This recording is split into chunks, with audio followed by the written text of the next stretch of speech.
हाँ तो नमस्कार प्यारे साथियों। आज की क्लास में हम लोग कक्षा 10th क्लास के त्रिकोणमिति चैप्टर से क्वेश्चन को देखेंगे।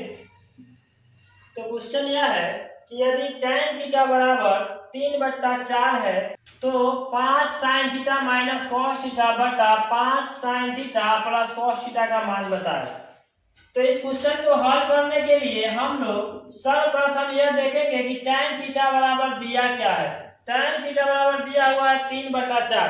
तो आपको फॉर्मूला याद होना चाहिए कि tan थीटा बराबर क्या होता है। tan थीटा बराबर होता है p/b, जिससे कि आपको मान पता चल जाएगा p का और मान पता चल जाएगा b का।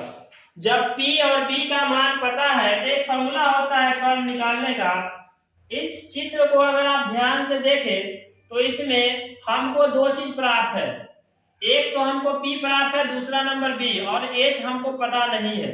यह पता है हमको कितना, P का मान पता है 3 और B का मान पता है 4। ठीक है, H निकालना है हमको। यहाँ पे आप त्रिभुज ABC मान सकते हैं। इसका जो एंगल होता है 90 डिग्री का होता है। ये लिखे चाहे नहीं लिखे, चित्र बनाए या ना बनाए, परंतु आप इसको जरूर समझेंगे। यहाँ होता है H निकालने का फॉर्मूला p² प्लस b का स्क्वायर। यानी आप देखें तो p का मान कितना है, 3 है p का मान, तो यहाँ हम लोग लिखेंगे 3 का स्क्वायर और प्लस b का मान 4 है, तो इस 4 का क्या करेंगे स्क्वायर, यानी 3 का स्क्वायर 9 और 4 का स्क्वायर 16। तो h का मान जो निकलेगा ये हम लोग का 25, यहाँ पे 25 का वर्गमूल हो जाएगा कितना, 25 का 5 हो जाएगा। यानी h जो हमारा निकला कितना निकला, h का मान हमको पता चल गया 5। ठीक है, तो इसलिए आप क्या बनाएंगे, ये लिख दिया हुआ क्वेश्चन कि 5 sin theta minus 3 cos theta बटा दिया हुआ है 5 sin थीटा और प्लस में दिया हुआ है 3 cos थीटा। इस क्वेश्चन को देखिए कैसे बनाया जाएगा। यहाँ लिखा जाएगा 5 गुना साइन थीटा का फॉर्मूला होता है, इधर ये लिख देते हैं हम, क्योंकि साइन थीटा बराबर होता है p/h और cos थीटा बराबर होता है b/h। जिन बच्चों को फॉर्मूला याद नहीं होगा उनसे क्वेश्चन नहीं बनेगा बुआ। तो पहले आपको क्या करना पड़ेगा, क्वेश्चन के लिए फॉर्मूला याद करना पड़ेगा। जैसे यहाँ देखिए tan थीटा का फॉर्मूला हमने लिखा p/b, उसी प्रकार से साइन थीटा का मान क्या होगा, फॉर्मूला होता है p/h और cos थीटा के लिए होता है b/h।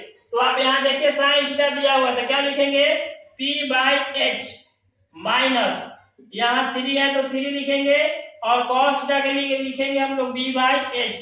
फिर यहाँ बटा देंगे, 5 है तो 5 और साइन थीटा के लिए लिखेंगे p/h और माइनस यहाँ 3 है तो यहाँ प्लस है तो प्लस और 3 है तो 3 और cos थीटा के लिए लिखेंगे हम लोग गुना दे करके b/h।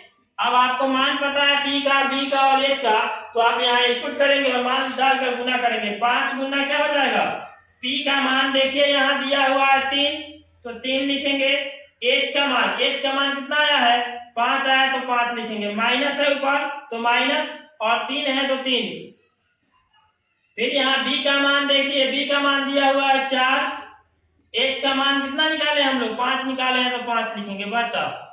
ठीक है, फिर ये 5 है तो 5 और p का मान देखिए कितना है, p का मान 3 है तो 3 लिखेंगे और h का मान कितना निकाले हम लोग, 5 निकाले, तो यहाँ भी हम लोग 5 देंगे माइनस, ये हो जाएगा 3 गुना b/h कितना है, देखिए b का मान यहाँ पे देखिए 4 है और h का मान फिर हम लोगों ने 5 निकाला। देखिए ये 5 से ही 5 कट जाएगा, ये 5 से ही 5 कट जाएगा, बचेगा नीचा कि 3 माइनस 3 में 4 से गुना कीजिए कितना होगा, 12/5। मेन बटा आप यहाँ देंगे, ठीक है, बराबर अच्छे तरह से लिखेंगे सजा, और नीचे लिखेंगे हम लोग 3 में 4 से गुना करें कितना होगा, 12 बटा कितना हो जाएगा 5। अब इसका हम लोग बटा करके जोड़ निकालेंगे। देखिए 3 के बटा में कुछ नहीं है तो यहाँ आप 1 मान सकते हैं, यहाँ भी कुछ नहीं है तो क्या मानेंगे, 1 मानेंगे।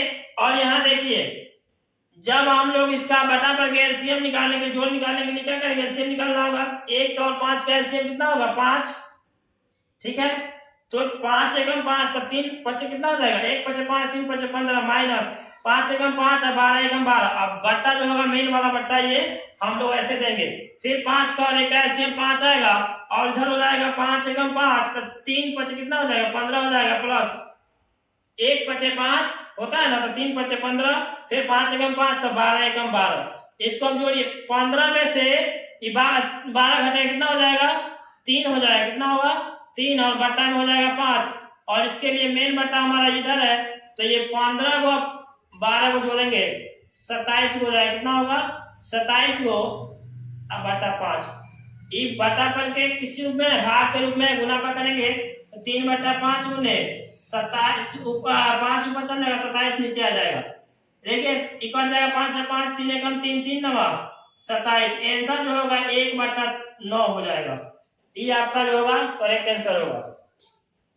तो क्वेश्चन दिया हुआ था कि यदि tan थीटा बराबर 3 बटा 4 हो तो 5 sin theta minus 3 cos theta और फिर बटा में 5 sin थीटा और 3 cos थीटा का मान ज्ञात कीजिए। तो tan थीटा बराबर हमने लिखा 3 बटा 4 और इस tan थीटा का फॉर्मूला होता है p बटा b। तो p बटा b दिया हुआ है तो हमने p और b लिखा और h का मान हमको ज्ञात करना था। तो h बराबर फॉर्मूला यानी h का मतलब होता है कर्ण, p का मतलब लंब और b का मतलब आधार। तो जब हम लोगों को कर्ण निकालना था तो हमने p का स्क्वायर और b का स्क्वायर, p का मान 3 है तो 3 का स्क्वायर और b का मान 4 है तो 4 का स्क्वायर, इसको स्क्वायर करके हम लोग h का मान निकाले 5 आया। तो हम लोगों के समक्ष क्वेश्चन दिया हुआ था, इस क्वेश्चन में हमने sin थीटा का और cos थीटा का फॉर्मूला यहाँ पे लिखे हुए हैं, उसको लिखे फिर उसके बाद गुना कराए और कटने वाला था जिसको हमने काट दिया और फिर बटा करके जोड़ और घटाव निकाल करके हमने इसका आंसर जुड़ा दिया 1 बटा 9। उम्मीद करते हैं कि आप इस क्वेश्चन को अच्छे से समझ पाए होंगे। अगर आप वीडियो में इस क्वेश्चन को देखकर नहीं समझ पाए हैं तो फिर से आप वीडियो को एक बार रीप्ले करके देखिए, आपको पूरा समझ में आ जाएगा। और अगर आपको ये क्वेश्चन अच्छे लगे तो मेरे चैनल को सब्सक्राइब कीजिए, वीडियो को लाइक तथा शेयर कीजिए ताकि हर आने वाली वीडियो का नोटिफिकेशन आपके पास पहुंचता रहे। तब तक के लिए इतना ही, फिर मिलते हैं हम लोग नेक्स्ट वीडियो में। तब तक के लिए धन्यवाद, जय हिंद।